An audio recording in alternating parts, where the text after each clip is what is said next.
Now, even though I'm in Houston, Texas most of the time, I'm in Florida today, but we always like to have comfort foods during this time of the year.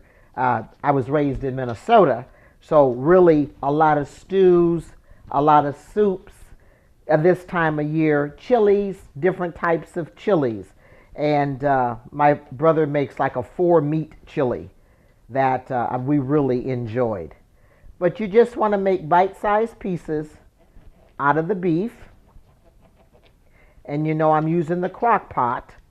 So what I did with the crock pot, because I don't throw away anything, I go ahead and I save anything that I've cut off and I add it to the pot. So what we're going to do now is add all of this to the crock pot.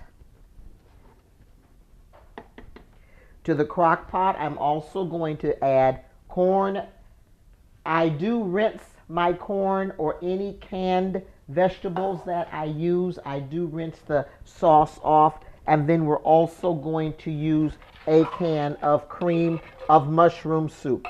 Now, because it's beef, I use the mushroom, but if it was chicken, then again, I would use the chicken. And to that, I also add some plain Greek yogurt. Now, I've made my broth already, and it's on the stove. And again, this is broth, that homemade broth that I made from all of the vegetables and some of the meat that I had left over while I was cooking during the holiday season. What I did also with some of the meat that I did not eat is that I boiled it as well, and then that way it made this delicious beef broth that I'm going to add also to the crock pot. Oh, I wish you had smell-o-vision. This is so wonderful. And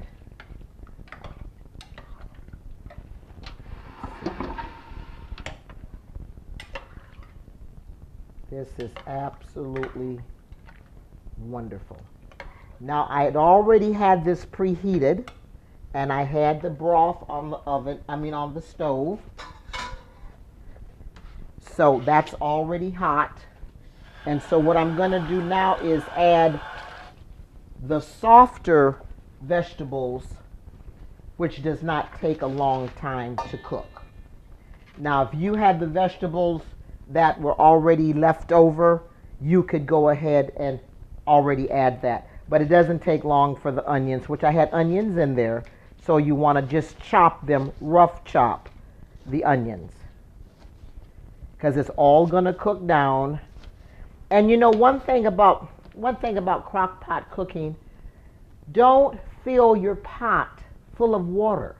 The purpose of the crock pot and the sealed, this is a sealed lid, is that the water goes through. It comes up to the top, it goes back down through. So don't use, you can just use just like maybe a couple of cups and then get everything cooking, and then you can slowly add. And that way your food will stay much more tender and flavorful.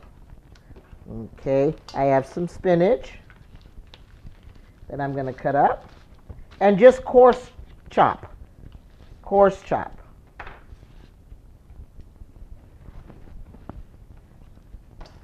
I have cauliflower. And I also bake cauliflower with a little bit of olive oil. I top it with the Parmesan cheese. I crumble applewood bacon. It's in the oven, 350, 20 minutes. Wonderful. Absolutely wonderful. Again, you're not wanting to fine cut. You just want to coarse chop your vegetables, cauliflower, and it's so good for you. It's absolutely good. So this is also a great time if you have those family members that really don't like vegetables. You can always make a stew, a soup, and have them to eat it that way. Ah, that smells good. Wonderful.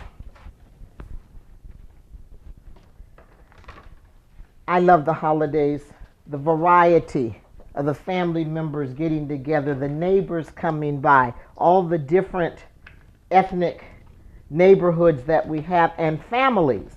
We're having such blended families now, and when they all bring, it's wonderful. The neighborhood that I live in, we have a Hispanic family on the right of me, a family from Turkey on the left of me. We have a police officer in front of me. We have Asian family that live on the far right in front of me. And when we get together, like 4th of July was so wonderful. We were able to get together and everybody brought out their specialty.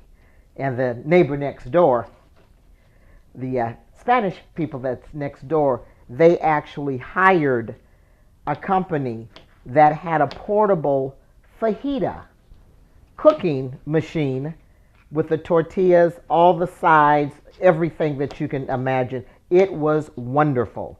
And I thought, okay. So, of course, I did get the number. But, get to know your neighbors. That used to be, the neighbors used to help raise the children. The neighbors used to be there when mom and dad couldn't be there. We had the latchkey children and who now have children. And some of the latchkey children have children now. So they're starting a little bit earlier. I'd like to really give a good shout out to my great nephew, Trenton Graham, that's at Fort Hood, and his lovely new wife, Marie, that's expecting their first child, Nicole Marie, at the beginning of the year. So he is in the Army now. And a shout out to all the military. And I do realize that this is also Cancer Breast Month, and for all the survivors and for all that have been healed and made whole, my prayers do go out to you. And just remember, don't open the door to stress and trauma. Get rid of stress and trauma. Get rid of stress, trauma. That's an open door for cancer to come in. So I curse those prions in the name of Jesus. And now we're going to do the Brussels sprouts. Again, we want everything left pretty chunky, so because it doesn't take a long time to cook. So you just want to just one-time cut. It'll be fine.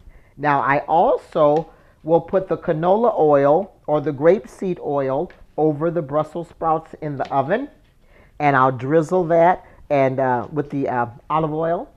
And I also will put the Parmesan cheese over the top. And I've really introduced this to a lot of people this past month that normally do not eat Brussels sprouts, but they are delicious. And, they don't eat cabbage either, but they eat cabbage that Sugarlious fix. All this is in the cookbook. And the information is at the bottom of the screen. And anytime if you would like me to come and prepare foods for you, for your group, I do children's theme parties, and I come in character. You see, I have no problem with being in a character. This hat got started because I had a clown ministry, and